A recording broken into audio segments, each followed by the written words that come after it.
Toda vez que o homem exerce autoridade fora da esfera em que foi colocado, ele inverte as coisas e atrapalha tudo. Isso a história mostra claramente em várias situações.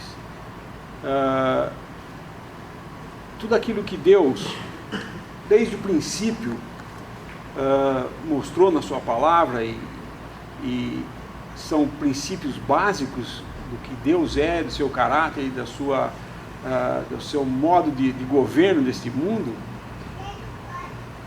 foi sempre claro nas Escrituras. E o homem, por sua dureza de coração, começa a inverter as coisas e se intrometer em coisas que não deveria. Um exemplo disso é quando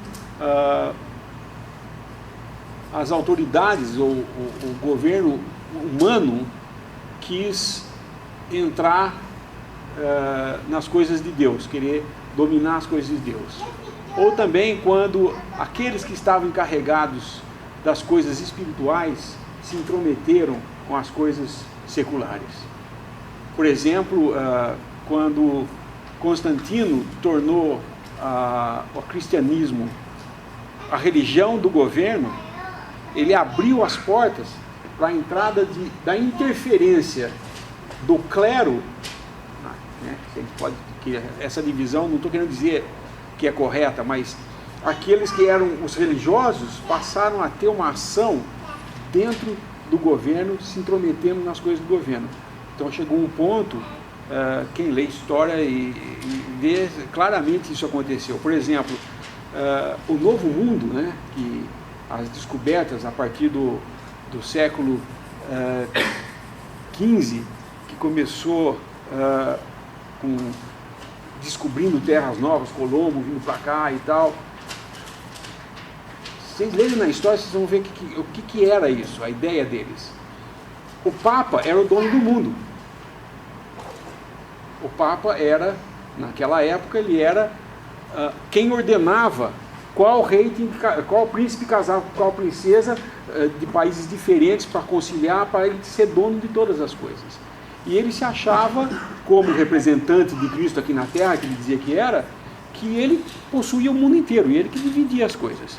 Então, quando vieram para cá e descobriram uma terra nova, que não tinha dono, quem era o dono? O Papa. Então ele falava, vocês ficam com essa parte, vocês ficam com essa. Então, de lá de Roma, ele assinava documentos dizendo que esse pedaço da América aqui pertencia aos portugueses, a outro pedaço aos espanhóis, e assim por diante. Começou a dividir, e falava que ele era o dono da terra. Ele introduzia quem ele queria nos tronos, derrubava quem ele queria, porque ele tinha uma autoridade investida pelos homens, e ele dizia que era de Deus, como autoridade de Deus. Não precisa dizer no que terminou tudo isso, né? É o que nós vemos hoje. A célula principal daquilo que Deus estabeleceu no mundo é a família. Desde o princípio. Caiu, Eva foi enganada e caiu em pecado. Adão comeu também do mesmo fruto e caiu em pecado com ela. Caiu, não ele tem sido enganado, mas ela tendo sido enganada, e ele também transgrediu. Deus então os tira do Éden, coloca na terra e fala o que para eles? Crescer e multiplicar-vos. E aí então esses dois começam a procriar e ter filhos, seus filhos a procriar, e assim nós temos hoje toda a humanidade. Mas desde o princípio o que Deus mostrou é que deixará o homem seu pai e sua mãe e se unirá a uma mulher e serão ambos uma só carne. Isso é a unidade de uma família, cuja autoridade nessa família é o pai como cabeça da mulher, e a mulher na sua função de criar seus filhos. Mas quando começam a inverter essas coisas, primeiro, a mulher começa a dominar sobre o homem. Depois, a mulher começa a sair de casa para trabalhar. E hoje, o que nós temos no mundo é a mulher competindo com o homem, querendo igualdade cada vez mais. igualdade em todas as coisas, menos nas que são ruins para ela, né? Mas, sem querer criticar isso ou aquilo, mas é entender que toda vez que o homem muda a ordem das coisas de Deus, ele está fadado a errar. E uma das maiores falhas que nós vemos atualmente é exatamente essa. Primeiro, o Estado achando que ele tem o direito de entrar na família e ordenar o que tem que ser feito e o que não tem que ser feito. Concordo plenamente que existem pessoas que ultrapassam o limite da autoridade e realmente maltratam as crianças, judiam das crianças. Mas o que nós teríamos que fazer como família? Cada um responsável por sua família, e se alguém estivesse fazendo isso, vai lá e trata a pessoa como alguém que maltrata um ser humano, ainda que seja seu filho. Mas jamais colocar uma lei que generalize tudo, que todo mundo agora fica na mão do Estado. Se o vizinho meu, essa lei que passou no Brasil fica muito fácil de entender, né? Não pode fazer nada para a criança. Tá bom. E quem é que vai dizer quem fez? A criança que vai lá bater na delegacia e dizer que fez? Não. Um vizinho vê fazendo, pode denunciar. Agora, e se eu tiver uma desavença com o vizinho e o vizinho me denuncia falsamente? Quem vai defender o meu filho? Ele vai ser exposto a um drama que não existe? E como é que fica tudo isso? É porque o homem põe as mãos pelos pés. E vai dar tudo errado, lógico que vai, né? Eu quero ver como essa geração vai sofrer no futuro. Outro exemplo. Eu me recordo quando eu comecei a sair do ginásio e entrei no científico, que começou a haver uma mudança de como funcionava a pedagogia no Brasil. Vieram com umas ideias, e minhas irmãs tiveram muito disso, porque seus filhos já enfrentaram isso, que era uma ideia de que você não podia contrariar a criança, porque ela tinha que formar a própria personalidade dela. Então eles não podiam dizer não para as crianças nas escolas. Eu preciso dizer o que aconteceu com isso? Basta ver hoje que todo professor tem medo de entrar na escola, porque as crianças estão armadas. E a maior barreira que os professores têm hoje aqui, pelo menos no Brasil, é que os pais vão tirar satisfação com o professor que seu filho está sendo mal criado. Mas a função de criar é de quem? Do professor ou do pai? Do pai. Eles não fazem mais isso e agora joga toda a carga para a escola. A mesma coisa, o governo não vai ser capaz de controlar tudo isso. E no final nós vamos jogar nas costas do governo. Vai ser um bando de delinquente que não aprende a autoridade, que não aprende a palavra não, e que pensa que a vida é fazer o que ele quer fazer. E quando ele sai lá fora, não é que ele quer parar ali, que ele pode parar. Se tiver uma placa de não, ele não pode. Mas quem vai dizer para ele não, se nunca ninguém disse não? Ele vai achar que tem o direito de fazer isso. Aí o que faz? Enfrenta a polícia. E aí, o que acontece?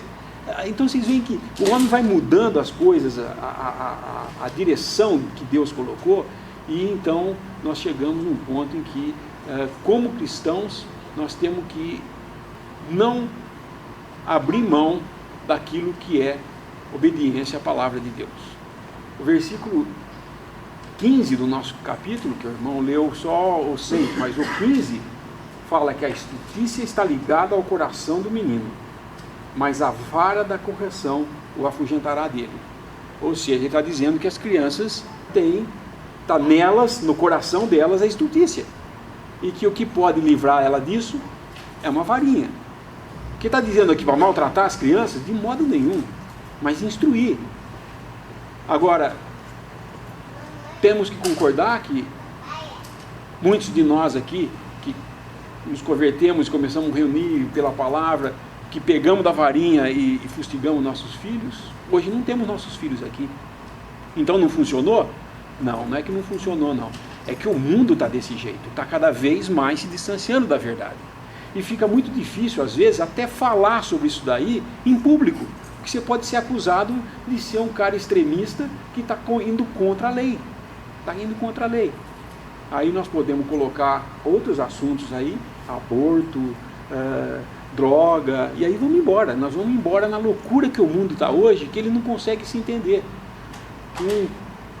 Um bandido pega um policial pelo colarinho, tenta roubar sua arma, o policial sai em defesa, o outro sai em defesa, ele corre, quer agredir o policial, e quando o policial se defende, ele é acusado, e tem uma puxa-revolta no país em que a ordem funciona melhor do que aqui. Mas por quê? Por causa de uma coisa que claramente nós devíamos que dar mais crédito ao polícia do que ao bandido, que tinha acabado de assaltar uma loja. Então, vamos conversar dessas coisas, mas foge do âmbito do cristão. Nós não vamos discutir se está certo ou se está errado. Apenas o que nós temos que seguir, que a palavra de Deus nos ensina. Muitos falam assim, bom, mas essa vara aqui não é uma vara física. É botar de castigo. É fazer isso, é fazer aquilo. Bom, você pode fazer do jeito que você quiser, desde que você mantenha a sua autoridade como pai e ensine seu filho, é o que deve ser feito. Que é o que a palavra de Deus ensina. Mas hoje o que está acontecendo, não só não querem que os pais usem mais da vara física ou não. Porque se isso vai ser a próxima fase, né? Porque nós estamos entrando numa fase que já tem mais de 10 anos que ocorre nos Estados Unidos.